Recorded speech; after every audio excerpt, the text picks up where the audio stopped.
Okay, folks, so thanks for coming back to the studio and listening to this podcast, which is about the Boulton Paul Defiant aircraft, a 4 Browning machine gun turret fighter, a 2-seater, with a single engine, which is probably the most misunderstood aircraft of the Second World War, I would suggest. And joining me in the studio today is my old friend Andy Long, who for many years has been researching the Defiant and is writing what we know will be the definitive history of the Defiant aircraft, which will be published by Pen and Sword in due course.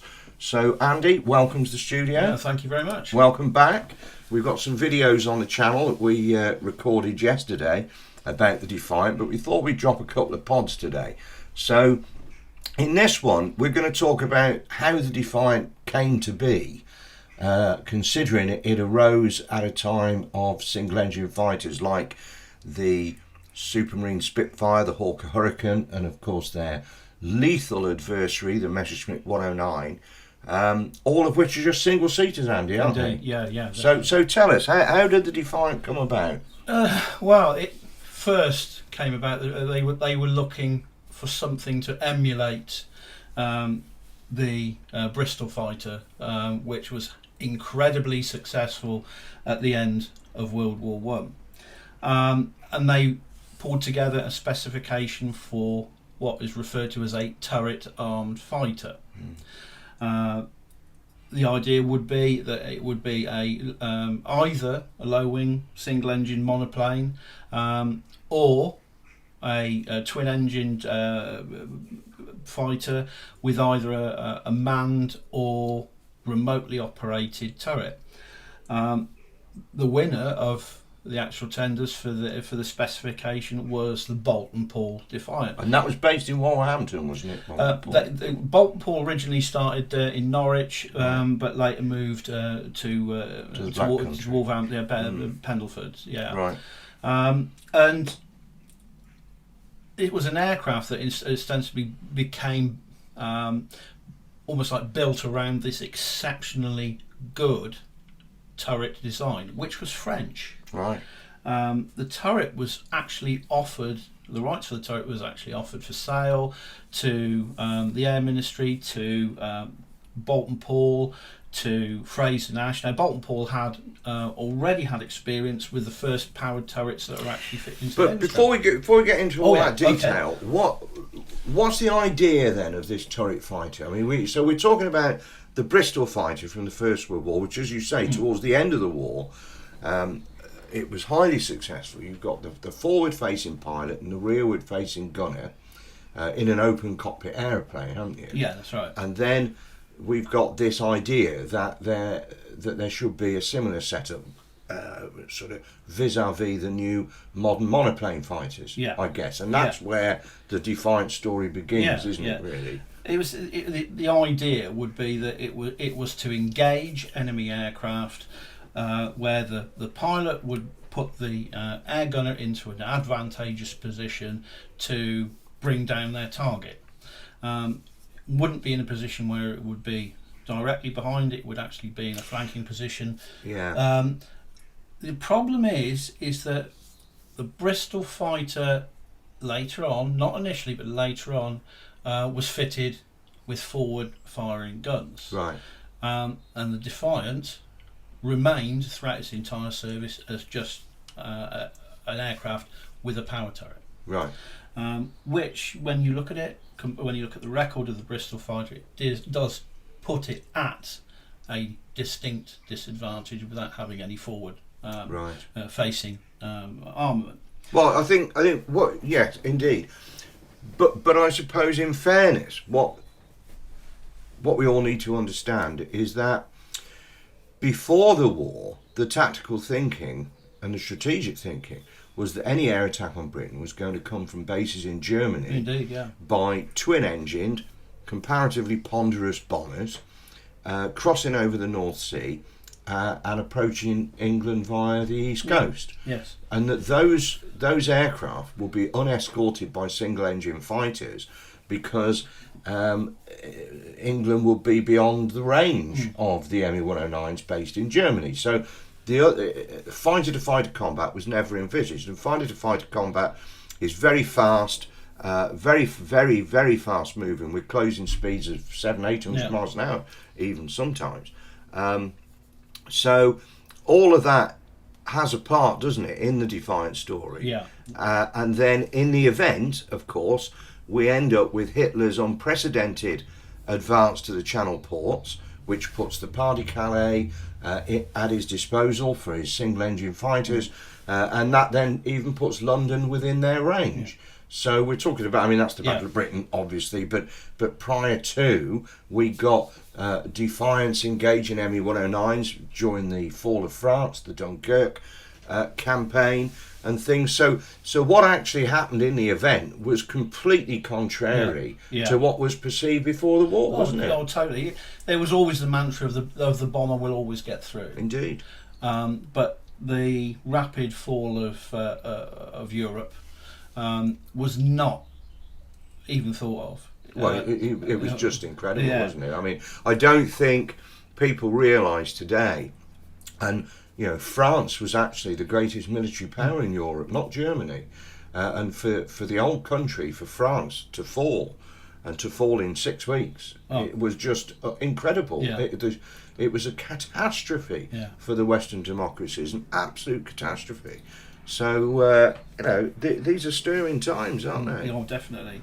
But very much a case of the RAF's playbook being completely, utterly ripped up by the fall of Europe, and ending up with the actual opposing fighter bases more or less on their doorstep. And this was a major part of the Defiant story, that they weren't able or capable as aircraft, not as in a fighter sense, not to dogfight with enemy fighters, but they were at a disadvantage. Disadvantage from, as they say, the get-go. Yeah. But when it came into service, another thing in relation to the technical development, it first flew on August the 11th, 1937. Now, it wasn't fitted with a turret, but the aircraft, the Defiant, first flew like that. And there were quite a few development issues, but subsequently it entered service 2 years late. Right. So it's entering into service at the start of World War II. And the development time, any development time that they were hoping to put into this new type, was somewhat restricted. I mean, the 264 Squadron were formed, and they ended up working with the Air Fighting Development Unit at Northolt.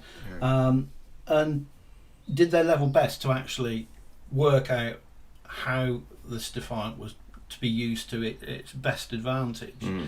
This was plagued by mechanical reliability issues. There were many issues in relation to the reliability of the Merlins, the electrical system. So when it came to the actual final evaluations by the AFDU, they had focused totally on daylight operations and not on anything night related, because the Defiant was always intended to be used day and night. So they've lost time, and Boulton Paul admitted this. They wrote a report in 1943, and by their own admission, one of the things they say, that they felt that their own aircraft was obsolete by the time it first entered that service. However, they did say, it was Boulton Paul's opinion, that at one stage the actual Defiant project was being watched with the idea of that it was going to be pulled.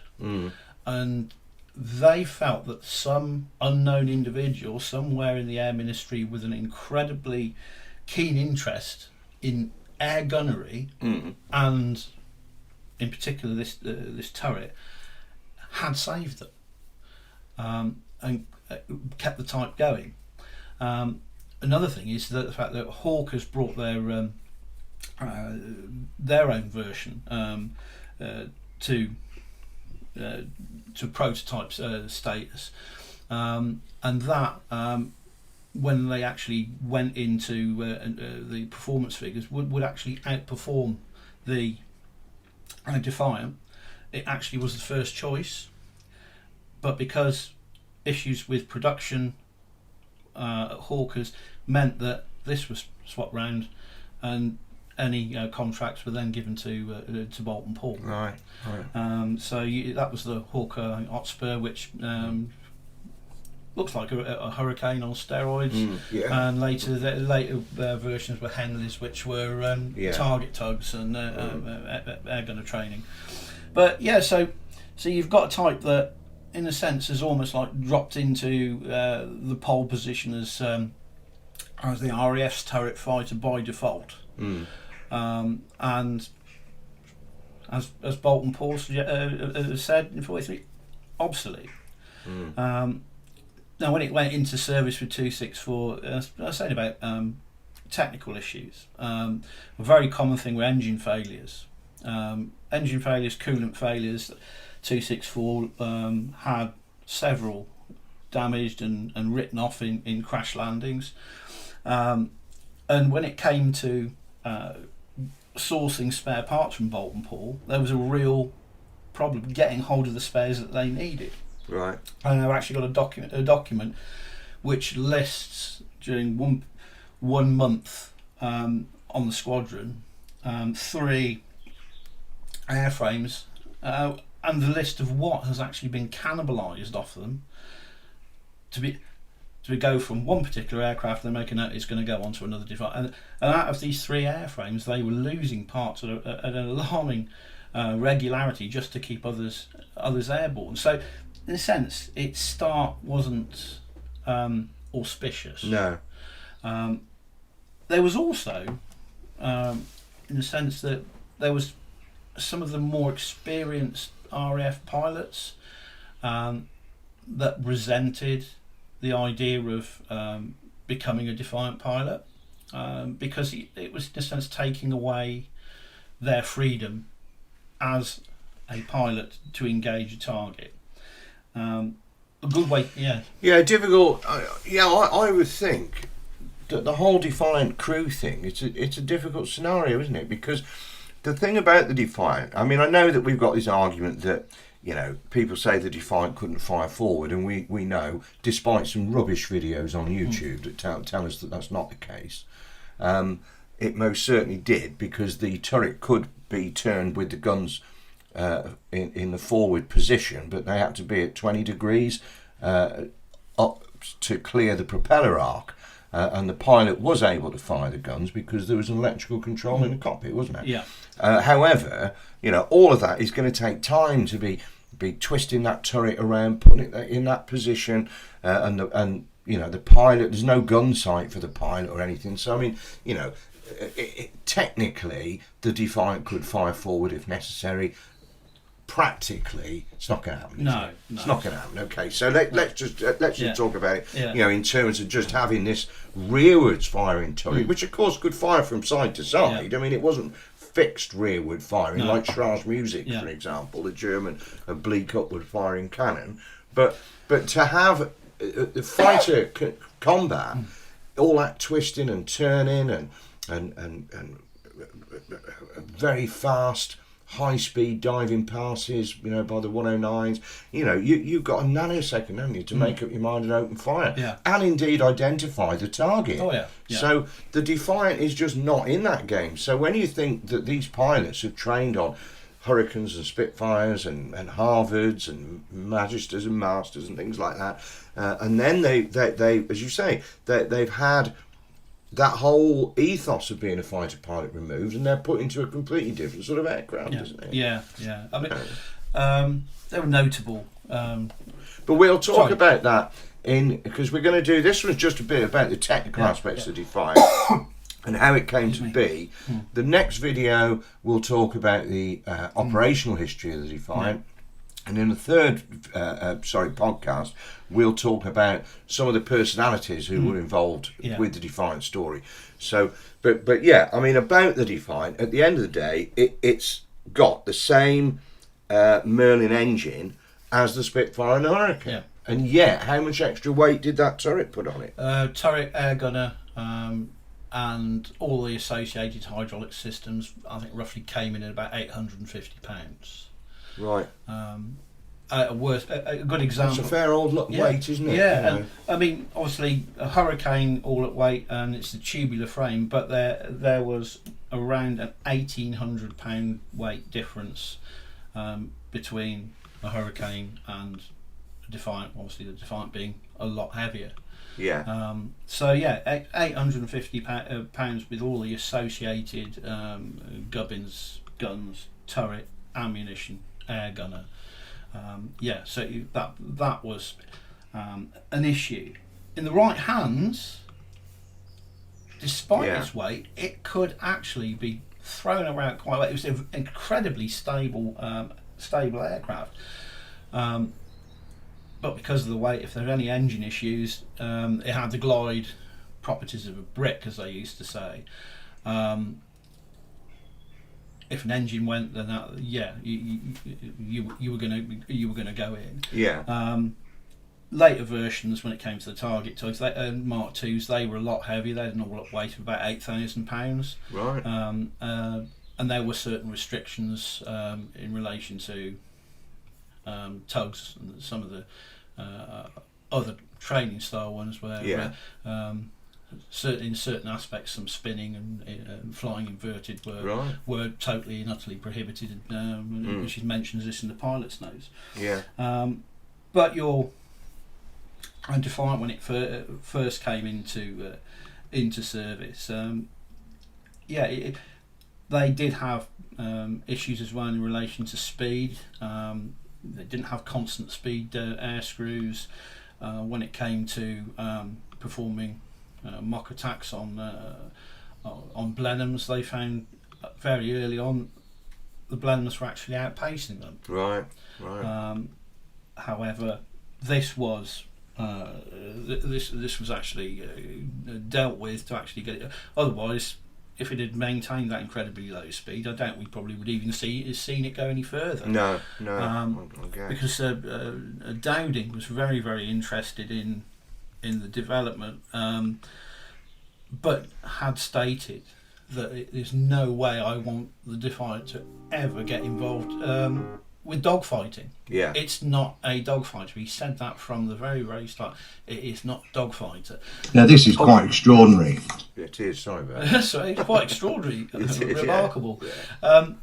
Where was I? Dowding, yes. He was keen on it not to dogfight. In an ideal world, he would liked to have it for it to have been used as a composite squadron. Well, I think at the end, Dowding was totally against the Defiant, wasn't he? I mean, he saw Dowding was very, very perceptive and far-sighted man, and he was technically brilliant. Dowding. I mean, he understood, all of the science and the technology and everything really, and he knew that the Bristol fighter was successful in the First World War, and of course Dowding himself had been a fighter pilot in the First World War, as had Keith Park. As had Sholto Douglas, who was Deputy Chief of the Air Staff at the time, and who was a big supporter of the Defiant. But what Dowding also realised was that the circumstances of the Second World War were completely different because the aircraft was such greater performance.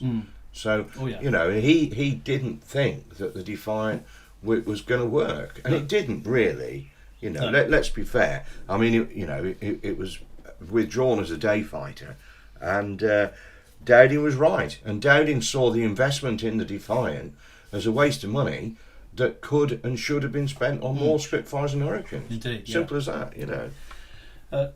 Another thing is on the technical development. You often see a lot of people say, well, why was it never fitted with wing guns? Yeah. People don't realise how close it actually came.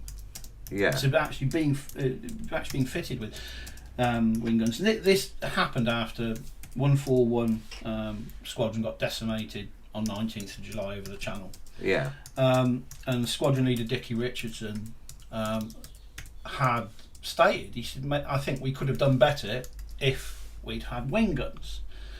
Philip Hunter, Squadron Leader Philip Hunter from 264, actually agreed. Yeah. So that started the ball rolling for Boulton Paul and the Air Ministry to start looking, is this feasible? Now what they wanted was, if wing guns were to be fitted, Yeah. it must not affect the climb to height time. Yeah. That was the overriding proviso. So Boulton Paul looked at putting 2 303 machine guns in each wing with around 500 rounds of ammunition, a GM2 prismatic gun sight, and a XXX armoured windscreen. Now, people sometimes think, oh, it was canned because of the weight. Well, actually, that adds up to about roughly £385 extra weight all in. Right. Would have taken 500 feet off the operational ceiling and added another 50-60 yards to the takeoff run. Right. But Boulton Paul felt that it was perfectly feasible to do this. Right. Modifications to the outer wing sections, wing spars, a large hinged access panel to access the guns and the ammunition boxes. It was perfectly feasible.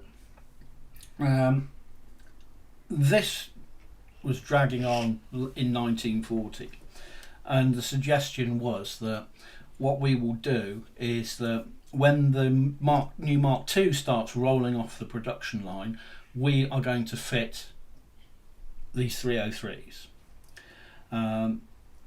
They didn't want to retrofit any of the existing airframes already with squadrons, but it had to be the Mark II. Right. But then all of a sudden, it was pointed out that the way the Defiant was being used by then, now we're talking end of October, start of November 1940, the Defiant has gone over onto solely night operations. So the Defiant is not going to be in a situation to be engaging aircraft in daylight and fighters in daylight and requiring those fixed guns. So because it was actually on nights, they decided that we're going to drop the project. It's not going to be needed. It was feasible, it could have been done, but it wasn't needed because of the way it was being used. They felt that it would be a waste of resources to actually do this. And there is a note that's saying that one of the other overriding things is that the fitting of wing guns does not actually fit in with the ethos of the turret armed fighter. Right. So that was dropped. Which sounds a bit daft to me. I know. But yeah, so for anybody wondering about that, there was a lot of effort looked into this. Maybe it would have actually gone a bit further. If at the end of the day, though, even if that forward firing armament had been added, the fact remains it's still underpowered, and all that's going to do is add more weight to an already underpowered aircraft, isn't it? Yeah. So, well, it's interesting stuff. I mean, the Defiant, as we're going to talk about in due course in the next pod, it's sort of often described as a stopgap night fighter, and to an extent it was that, because the Defiant came and was pressed into night service whilst we were awaiting the new dedicated night fighters, the Beaufighter and the Mosquito with airborne interception radar and so on and so forth. But that's not actually strictly accurate, because the Defiant was actually designed to fly and fight at night as well as by day, wasn't it? Yeah, it was. Hence the title of Andy's book, Defiant by Day and Night. So I think that's a big misconception about the Defiant, isn't it? Yeah, I mean, the Defiant was flying night operations from around March 1940 onwards, and the first night. We'll talk about that. Yeah, well, come to that in the next one. But I'm ahead of myself. Sorry. Yeah, that's all right. It's easily done. But so basically, what we've covered is how the Defiant came to be, what the rationale behind the Defiant was, and the fact that it's got the same engine as the Spitfire, the Hurricane, the Merlin 3, and it's underpowered, and it's not suitable for the cut and the thrust and high speed manoeuvring and hand-to-eye coordination of modern daylight fighting. It's as simple as that, isn't it, really? Yeah. So, and that's it. But that it was also designed as a night fighter, which indeed it was used as, and did good service, which we're going to talk about next.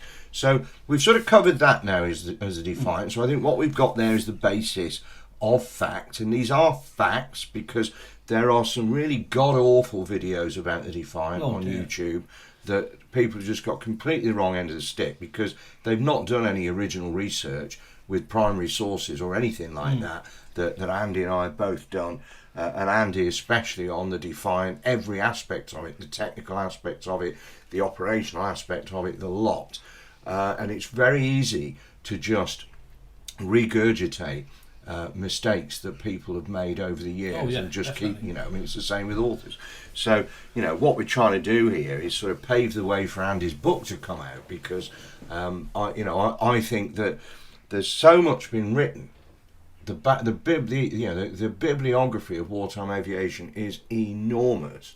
And it isn't that often that you can find a gap in that you think this really does need filling, which is why I've just done the 8-volume official history of the Battle of Britain for the Battle of Britain Memorial Trust, because that now represents the most up-to-date piece of research on the subject. Yeah.